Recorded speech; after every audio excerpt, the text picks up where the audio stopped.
Welcome home to USA Global TV and Radio, a place where dreams take flight, with authentic storytelling, diverse perspectives and meaningful conversations, where global stories unite and bridges are built beyond all borders. Discover world-class education, entertainment, hope and inspiration. Together, we're building bridges worldwide. Subscribe to our channel, USA Global TV. Download our app, USA Global TV. Be our guest or join our team. Visit usaglobaltv.com. Thanks to our founder and executive producer, Dr. Jacqueline Kerbeck. Music score by Yeffy Tang from Cloud Road Music. Voiceover artist Mike Porter. Creative direction by Paul Garcia. USA Global TV and Radio. Your home for global connection. All rights reserved. This video and its contents are the exclusive property of USA Global TV and Radio. Unauthorized use, duplication or redistribution in any form is strictly prohibited.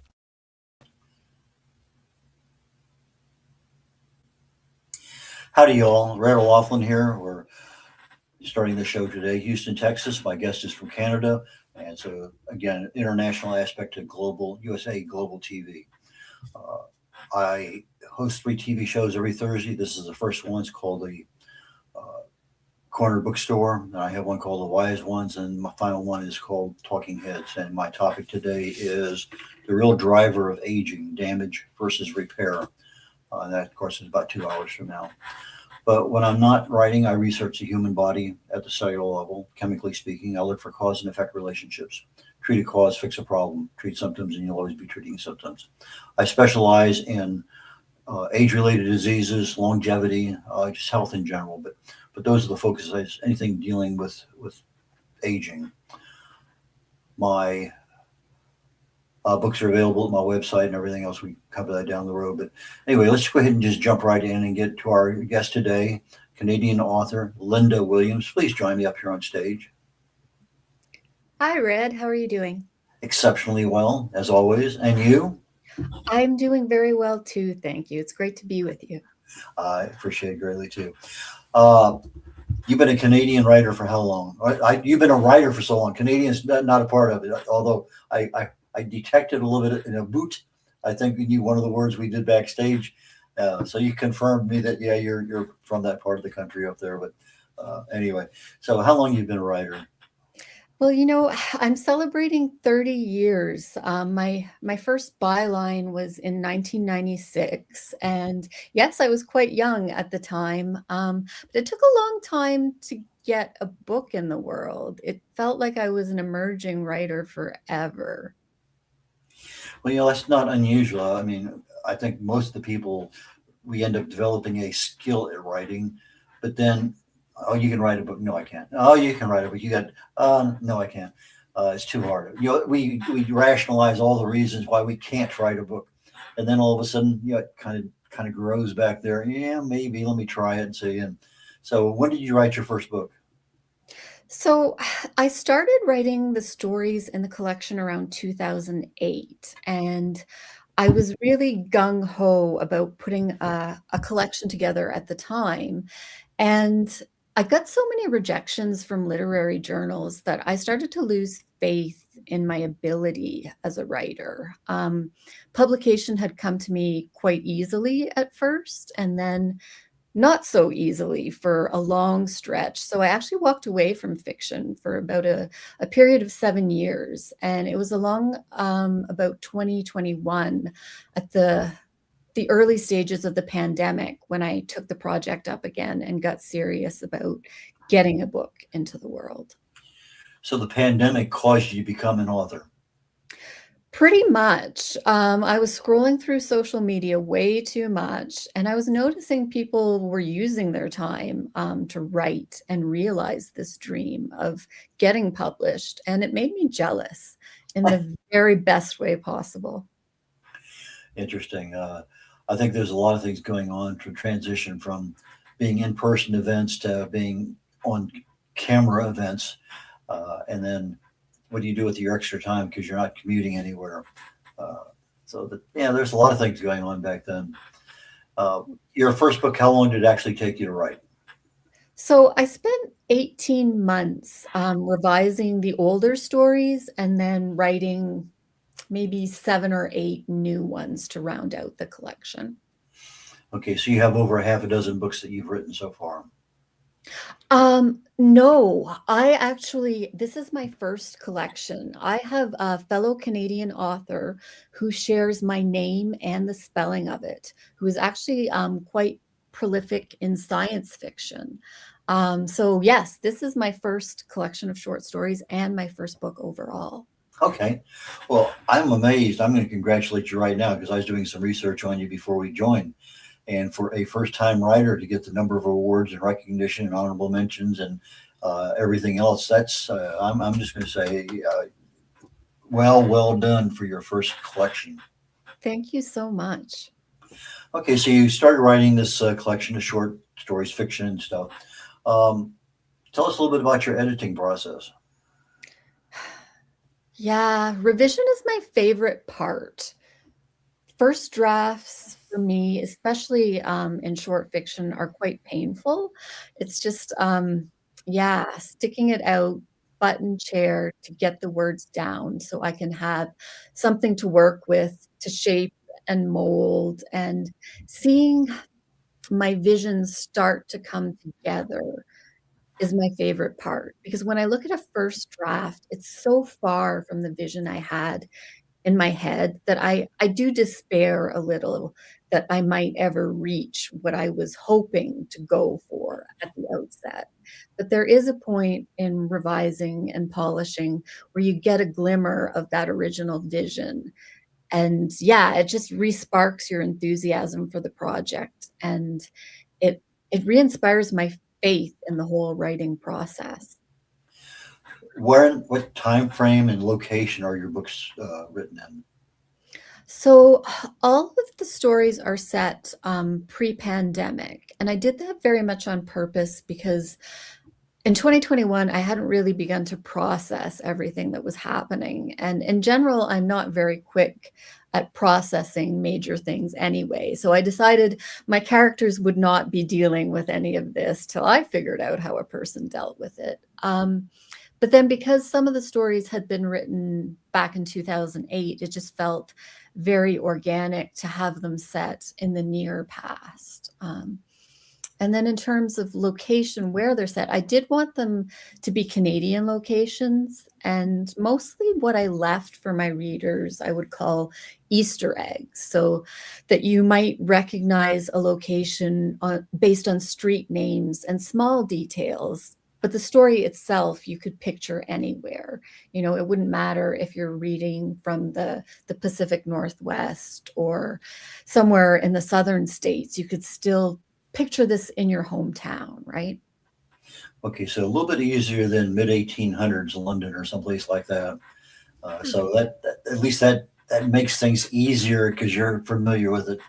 But what about your characters? How do you choose your characters and how do you develop them? You know, I really think they choose me. Character development usually starts with interiority for me. And most often, stories come to me in the form of a line. And that line is me meeting a character's voice. And I let them talk. Yeah, not all of those words will make it into a story, but it's very much the character telling me what I need to know about them in order to tell their story. And that's definitely my favorite part of writing a first draft. And I do rely entirely on voice. My stories are something I hear before I perceive them. Really, when it comes down to things like what my characters are doing with their hands or the expression on their face when they're talking, that's all stuff I have to go back and write in after I understand who the character is and what the plot will be organically to them. Do you have any particular TV shows or books that you can pick up some hints about these? You mentioned it, as a speaker, public speaker, one of the hardest, you can do body language all over the place, but one of the hardest things for a speaker I found in observing lots of them and evaluating them over the years is their passion showing in their face as they're speaking. They can do the body language, but the face just doesn't have that accompanying alignment with the rest of their body. So when you can get your facial expressions down as you're speaking, that's a mark of a very highly successful speaker. So you picked that up already just in your characters, and I realize that you're trying to build a picture of them for your reader. And so when they have that little tick in the eye or that little grin or that drool or whatever it may happen to be, you're trying to give the audience that our reader that extra little bit of connection to your work of love there. Absolutely. And that word passion is so key because when we talk about things that we're passionate about, we do become more animated. We don't have to try. And there's an illumination that occurs that it's really hard to pin down, but it's important to create that for readers, right? It's because it is something that you connect with, as you said, and you can hold on to. How do you get inside the male brain when you have characters? Oh, yeah, that one frightens me the most. That's such a great question because there's only one story in the collection that's written from a man's point of view. And it's the only, no, there are two actually. It's one of two stories written from the third person. And I often choose that distance on purpose when I approach the male point of view because I don't feel as authoritative in it, right? Like women, and a particular kind of woman, I would say, a little bit edgy and complicated, is very much my wheelhouse. So entering the male psyche is always a bit of a daunting challenge for me, and I'm never sure I've carried it off authentically, but it's very much something that I look forward to doing in my next project. My current work in progress is a dual point of view novel, and yeah, I've got a dude in there, and he's given me the gears. Okay, let's talk about the dude a minute because when you're talking about a female character, you can easily describe her clothes, whether it's chiffon or this or shoes, and accompaniment. I mean, that's how do you go into the same level of detail if the guy's wearing a certain kind of belt or whatever that's noticeable, or is it just it's the basic character? Thank you very much, ma'am. We're going to move on.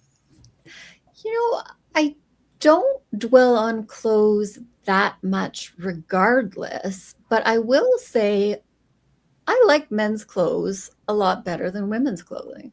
They are by and large more comfortable, and I'd rather spend time thinking about a worn-in flannel shirt and a ripped pair of jeans than a frilly dress. So actually, maybe one of my favorite things to describe is men's clothing. Yeah, I often reach to it for metaphors, and yeah, you guys you're luckier than you realize. Even when you walk into a store, you're not overwhelmed with the same level of options. I'm a little bit jealous. Well, I've been losing my hair since my teens. I started shaving, probably 30 years ago, maybe more, over 30 years ago. And I see another guy who has a shaved head, and you guys were walking by, I'll say, great haircut. And they'll almost instantly, a smile appears in their face and they turn and look and they make some comment back. But that's something that I typically do because it's a commonality. It's, 20 years ago, it wasn't that common. Yeah, there was a few, but now it's a fairly common thing. In fact, I'm even seeing women. I've probably seen here in the last year at least a half a dozen different women that just decide they're going to shave their head, and they do. And for whatever reasons, I have no idea. I don't ask. But it's a part of the psyche of the person. And if I had hair, I'd probably be a different person entirely. But this is the way I've been and I have accepted it for decades. So Yeah, I think I'd actually probably rather shave my head than go gray.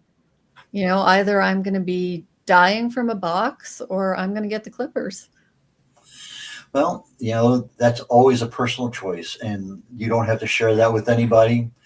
In fact, you could be bald and be wearing a different wig every day, and nobody would notice if they're close enough that the style would change. Okay, maybe it's just a little shorter. So my wife went through some breast cancer chemotherapy, and we were fortunate to get, I think, 5 or 6 wigs. And so she had the opportunity there for a while to look pretty presentable, even though her underneath the wig was not something to talk about at all. But it gave her a sense of value because she didn't have to go out and wear a bandana or something. But anyway, that's always options there too, and especially if you have 3 or 4 of the same style, just slightly different. Maybe today I'm wavy, maybe tomorrow I'm curly. I don't know. Just it changes with the whim of the day. I love it. My mother actually had breast cancer when she was 39. And she survived it well. She's 73 now, still wow. going strong. Yeah. My wife was, I guess, just before 70 when she came down with it. Okay. Went through chemo and radiation and survived it well. In fact, a year after her clearance from her oncologist, we went over to Spain and we walked the Camino de Santiago, which is a 500-mile walk. We did it in 30 days. It was a pilgrimage. That's lovely. That was her Thanksgiving for her full recovery. And she's been fine every single test we go, every time she goes in, which is about every 6 months to a year, depending on which doctor she goes to. Everything looks good. So, but let's get back to you. When you're writing your books and you have the plot down there, you're going through everything. Do you send your chapters out to beta readers or anything like that, kind of like a pre-editor, or you just hold everything in advance until it's done and then you start soliciting opinions? So I have one close writer friend. We kind of came out together with our first book and went through all the discovery process together. And that included acting as beta readers for each other. And I do find having feedback like that very important. And having a limited amount of feedback. Feedback from too many different avenues can make my head swivel. So having this one person that I really trust, who's very familiar with my work, helps me a lot. And honestly, she makes me see possibilities in my work that I didn't necessarily see for myself. So yeah, that's a beautiful thing to have. And I also have a writing group now, which provides feedback as well. And that's at an earlier stage. And I do think you have to be careful with how much feedback you take in when you aren't fully completed a first draft. Yeah, it's our baby. We don't want people calling it ugly. So yeah, it's a personal thing, and it's something that we don't mind certain types of critique, but be gentle. It's one of those things. And even if it's 15th book, you still welcome critique because it may be in a slightly different perspective of what your writing is about. And you mentioned groups. We're coming up in about a minute or so on a station break, commercial break. And so when we come back, I'd like to go into that group thing you talked about. But do you use AI at all for anything in your writing? I am the die-hard, I will not touch it person. And I mean, I know it's normalized. I know I am not going to change the tide. I get that. But for me, I think part of it is I'm a literary writer. I'm not making money at this anyway. I'm okay with taking all the time I need to get something done completely on my own. Okay. I use AI all the time, but probably I'm going to say an average of an hour a day, but my writing is totally different. It's not a fiction. I don't have characters. I just go into organs and tissues and parts of the body that I need to know about. And sometimes I get good information and sometimes I don't. And sometimes I got to slap them upside the face and say, hey, don't protect me. Tell me what I need to know. And so we've had a couple of those really got serious meetings about, okay, fine, let's change and even though you have a good working relationship with AI, I found that you still have to be careful anyway. But we're at that point in time where we're going to take a quick break here, a minute or so. And we come back. Let's go ahead and talk about how writing groups can help an author, okay? Excellent. In a world craving connection, one platform dared to dream bigger. USA Global TV and Radio, a beacon for global voices, authentic storytelling, and elevated listening. Led by visionary Dr. Jacqueline Kerbeck, the journey from a spark to a global force is now captured in one inspiring book. Honored with YouTube's Silver Creator Award for surpassing 100,000 subscribers. Discover the evolution, the challenges, the triumphs, and the unstoppable spirit that created a global movement. Executive producer Dr. Jacqueline Kerbeck, music score by Yeffy Tang, creative director Paul Garcia. This video and its contents are the exclusive property of USA Global TV and Radio. Unauthorized use, duplication, or redistribution in any form is strictly prohibited. Now an Amazon #1 new release in paperback and ebook. Broadcasting Brilliance, the evolution of USA Global TV and Radio, is inspiring readers around the world. Join the movement that's redefining global media one story at a time.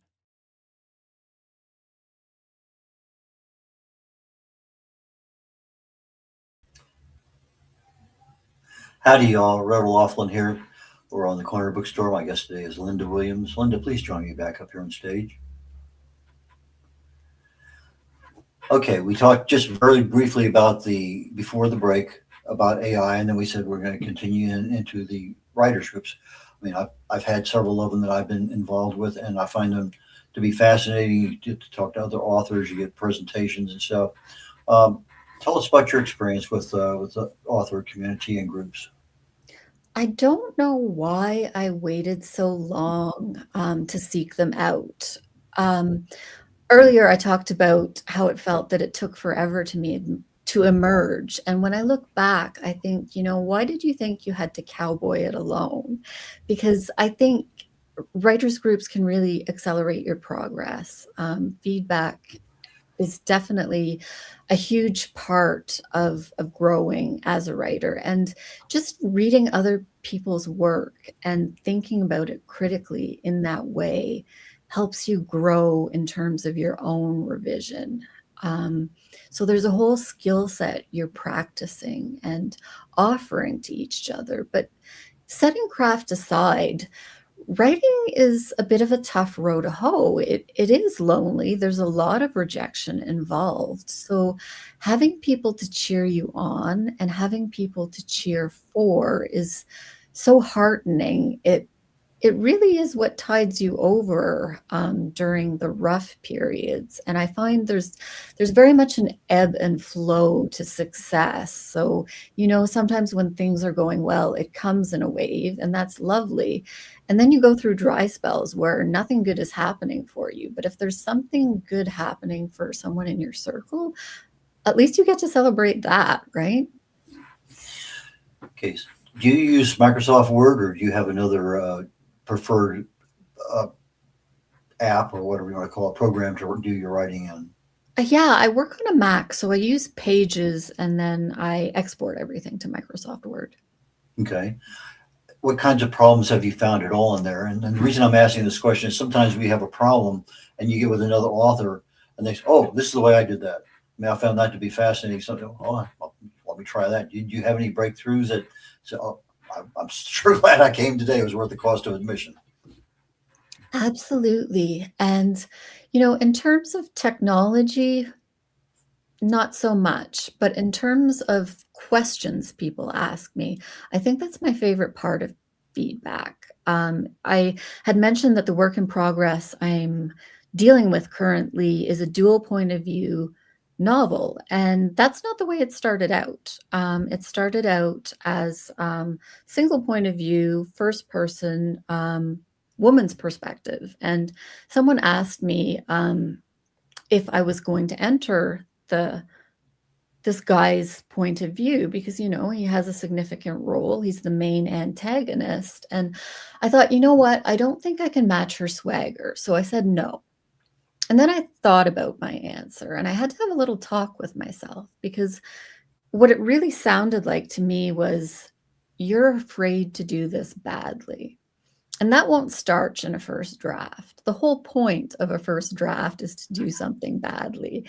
So, yeah, I thought about it and I figured, it doesn't matter if I later take out this person's point of view. I will know his character that much better for having written it. And I'm actually enjoying his point of view more than hers right now. Okay, I heard the words "take out this character." That always like eliminate him completely from the story. No, you're not with the mafia, so we don't have to worry about that right now. But maybe in the future. Or with pandemics, you never know what happens. So there's a lot of different subtle ways to handle that situation. That's right. My AI last night gave me 8 words. Let's choose one of these because we've been through about 4 iterations of my presentation for today, and because we were disagreeing, we were brainstorming, and then it's okay. That's the one, but that's not exactly what. So and then all of a sudden, he had clarity based on what I was doing, and so the key thing you just said, I think, is profound. Sometimes you get asked questions that really and truly you don't know the answer to, but you need to know the answer to, and you think about it for a while, and the whole thing may shift because I really need to do that, and that's critical for a writer. Absolutely. And I think that's why one of the most valuable things we can bring to feedback is curiosity. Do you have any particular social media or marketing that you do personally? I know you use Mickey Mickelson with Creative Edge for your primary your stuff, but do you have something that you do on your own? Yeah, I stay on Instagram, and that's where I discover most new writers now.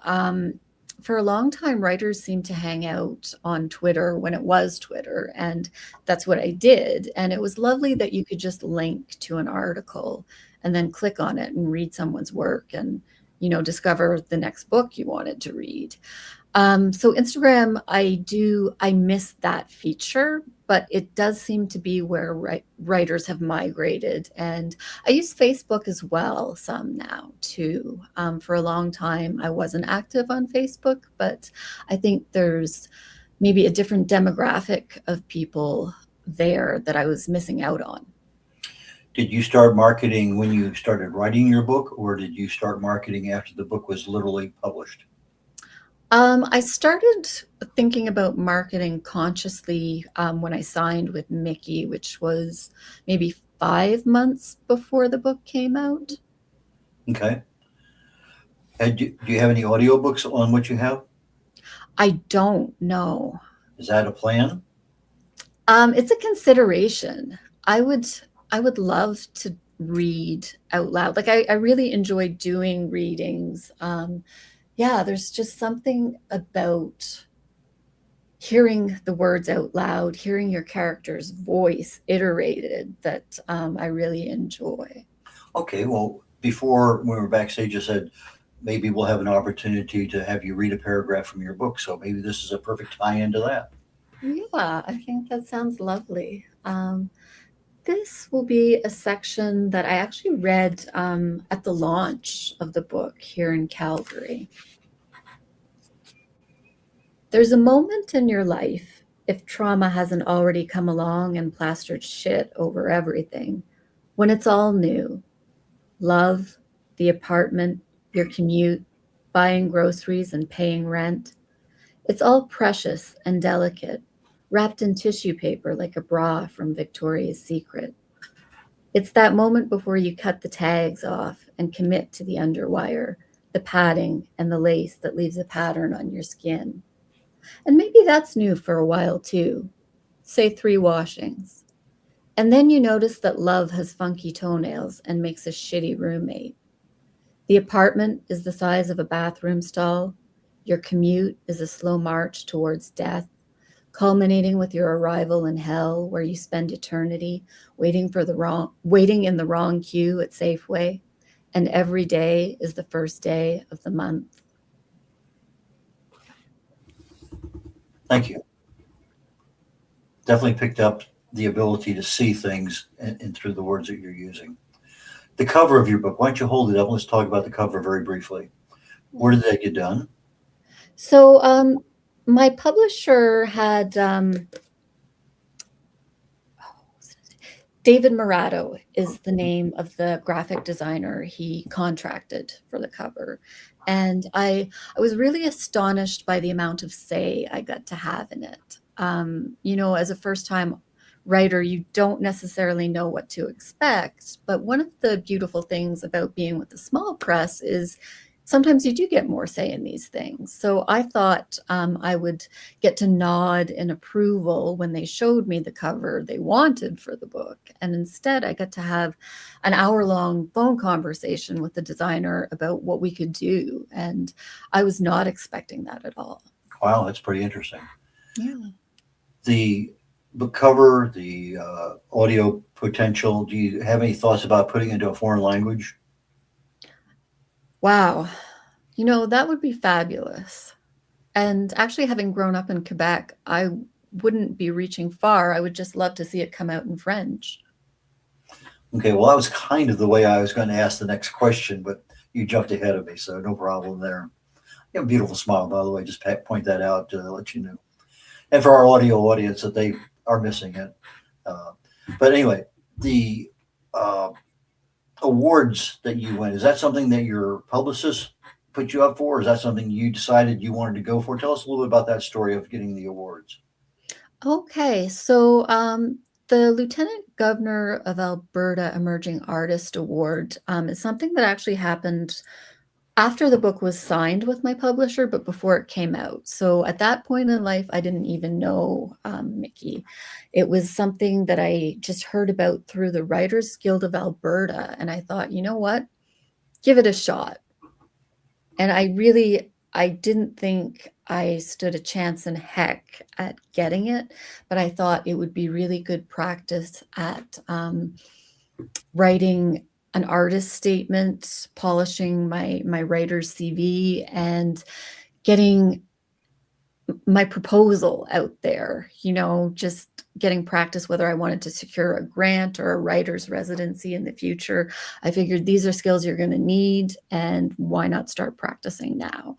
So when I learned that I received that award, and that was funny, I got a phone call, and you don't get phone calls for anything anymore. It was very unexpected. It was delightful. And yeah, just one of those things that probably is once in a lifetime, and I will forever be grateful for the people who made that possible. And then the award for the book, the bronze in the Global Book Awards, was something that Mickey made me aware of. That was not on my radar at all.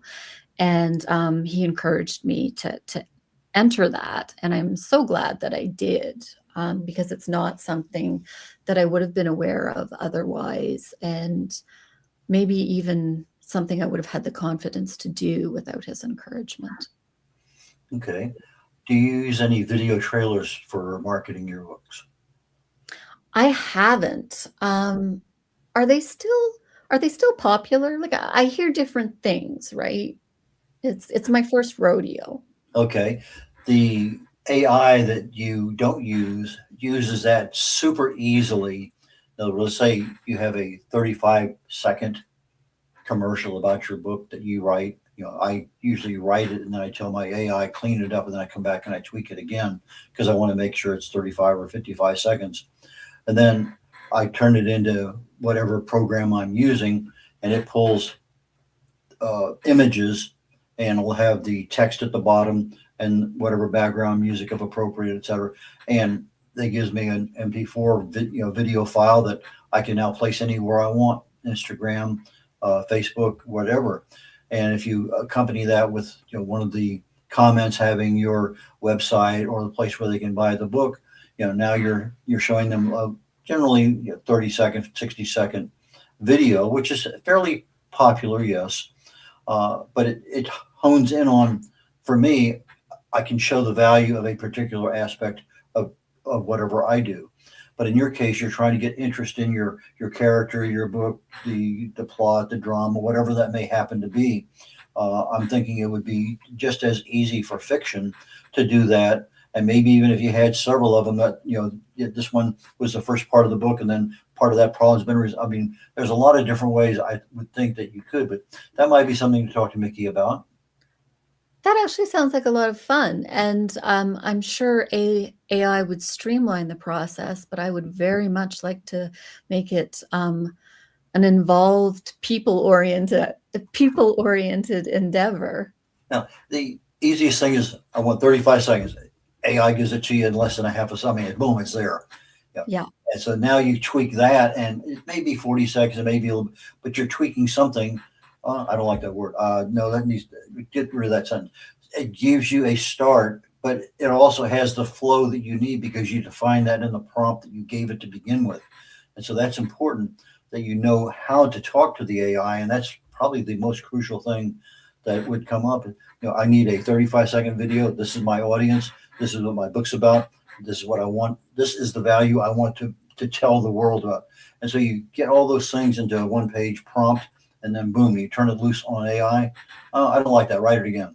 No, write it again. And you get something back each time. And so that, I think, might be an opportunity to use AI as a marketing tool and not necessarily as a literary tool. Just a thought. Yeah. Although I would be jealous of what the AI gets to do, because my jam is to condense words. So the prospect of writing to 35 seconds is thrilling to me. Yeah. Again, it's a tool, just like spell checker. Yep. That's all it is a tool. How do people buy your books? How do they get in touch with you? All right. So if you are in the States, you can find The Beauty and the Hell of It and Other Stories at Amazon.com or at Barnes & Noble. If you're up here in Canada, you can find it at Amazon.ca, at your local independent, or Chapters in Indigo. And you can find my website with links to some online stories that are featured in the book at www.lindawilliams.ca. And I'm also on Instagram at LyndaWilliams_author. How often do you update your Instagram? Is that a daily thing or weekly or what? Well, it's not a daily thing. I'm supposed to be doing it weekly. And honestly, I am hit or miss. You know, sometimes you hear from me a few days in a row and then I disappear for a week. So now we have something else to master. Mm-hmm. So you have the literary challenge to keep not only the writing and conciseness and everything, but the timeliness of it too, because that's just as important, particularly when you have a product that's out there that people need to know about if they're going to buy it and make you rich. Absolutely. Well, Lynda Williams, Lynda Williams, WILLIAMS.ca. So that's her website. For our audio audience, again, Lynda, Lynda Williams, WILLIAMS.ca. But you can find her books there and also at Amazon.com. So, Lynda, thank you so very much for joining me today. I appreciate the effort that you took to do that. So, again, I want to compliment you on being a very, very successful, award-winning author just for your first book out the gate, your first rodeo, as you mentioned. It was such a pleasure to chat with you. Thanks for having me. I look forward to our next one. Take care, Lynda. We'll catch you later on. Red Laughlin here. We're concluding my first show today on the USA Global TV and Radio Network called the Corner Bookstore. My next show starts in just a little under a minute. It's called The Wise Ones. And my guest today is Chris Severs. He's a friend of mine from a local networking group. And he is I'm going to say a change artist of sort, because he works with people to help them achieve their dreams. So he helps them identify that. But as you're watching the show, we'll get into the details.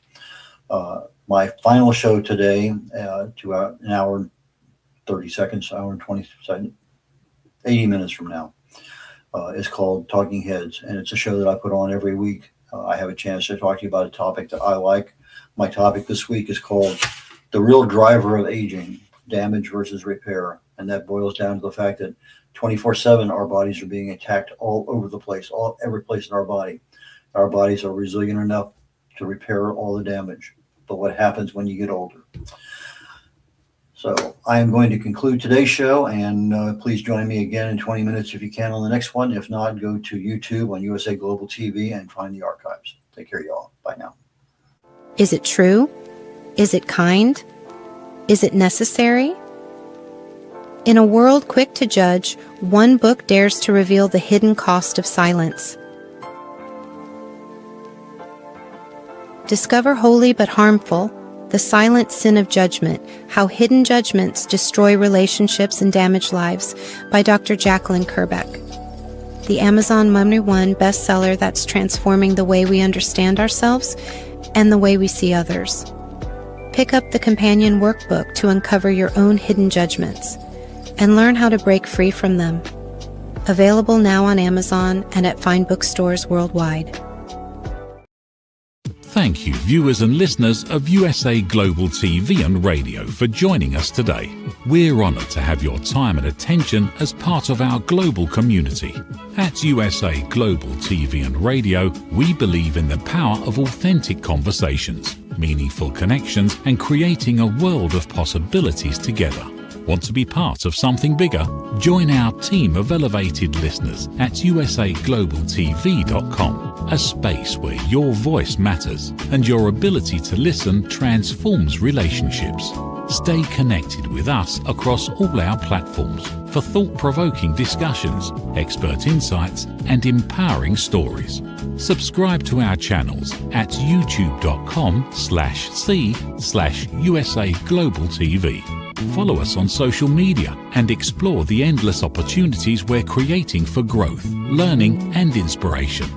Together, we're not just broadcasting, we're building bridges and changing lives one conversation at a time. For inquiries, contact us at info@usaglobaltv.com. Produced by Executive Producer and Director Dr. Jacqueline Kerbeck. Voiceover by Mike Porter. Creative direction by Paul Garcia. All rights reserved. Visit usaglobaltv.com to view our full terms and conditions.